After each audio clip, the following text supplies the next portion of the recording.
En 1926, le nouveau programme de chars légers d'accompagnement de l'infanterie amène la société Renault à tester, sur la plateforme de son NC1, divers aménagements pour répondre aux nouveaux besoins. Tourelle pour canon de 47 mm, accroissement de l'épaisseur du blindage et augmentation de l'habitacle afin de recevoir le troisième homme d'équipage, l'opérateur radio. Renommé successivement NC28 puis NC3, il est finalement rebaptisé en 1929 char D1 ou char UT. Satisfait de ses performances, la France en commande 10 fin 1929 puis 150 supplémentaires. Les 10 premiers D1 sortent d'usine équipés de la tourelle version canon des chars FT. En 1932, ils seront dotés de la tourelle ST1 qui sera rapidement abandonnée et remplacée à partir de 1936 par la ST2 équipée d'un canon de 47 mm semi-automatique modèle 1934 et d'une mitrailleuse de 7,5 mm. Pour sa défense rapprochée, le char dispose également d'une mitrailleuse de caisse n'offrant qu'un abattement latéral. Le canon de 47 mm qui perce 25 mm d'acier sur 30 degrés d'incidence à 400 mètres dans la tourelle ST1. Le char D1 est doté d'un moteur essence à 4 cylindres d'une cylindrée de 6092 cm3 capable de délivrer 74 chevaux à 2000 tours par minute, équipé d'une boîte de vitesse à 6 rapports en marche avant et une marche arrière. Il peut atteindre une vitesse maximale de 18,6 km/h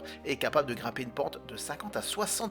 Il est également capable de franchir des tranchées à bord franc de 2,20 m de large. Ce char est le premier char français équipé de postes de radio utilisant le code Morse, qui est préféré à la radiophonie car utilisé dans un environnement particulièrement bruyant et parasité. Le poste est installé dans le char subordonné et pour les chars de commandement, une radio avec une antenne unifilaire de 5 mètres. La portée théorique est de 2 à 3 km. La gamme de transmission est différente de celle des autres modèles de chars comme de celle de l'infanterie ou de l'artillerie, interdisant la communication radio interarmes. La capacité des batteries du char étant faible, obligeant à maintenir le moteur en marche pour rester à l'écoute de la radio. Malgré sa modernité, le D1 n'est pas exempt de défauts dont le principal est le manque d'ergonomie dans la tourelle qui oblige le chef de char à se hisser sur un tabouret pour observer à partir de son clocheton, alors qu'il doit s'accroupir pour utiliser l'armement. Il lui est également reproché son manque de fiabilité, sa sous-motorisation handicapante en terrain accidenté ainsi que son blindage trop faible. Ils servent le plus souvent d'engin d'accompagnement de l'infanterie, mais comme le char de bataille, en attendant la production des D2 et surtout du B1, pour ouvrir la voie de l'infanterie toujours accompagnée de ces vieux FT. En 1937, devenu obsolète, le D1 sont envoyés au sud de la Tunisie pour renforcer la défense face aux Italiens et constituent 3 bataillons de 45 chars. Le blindage du D1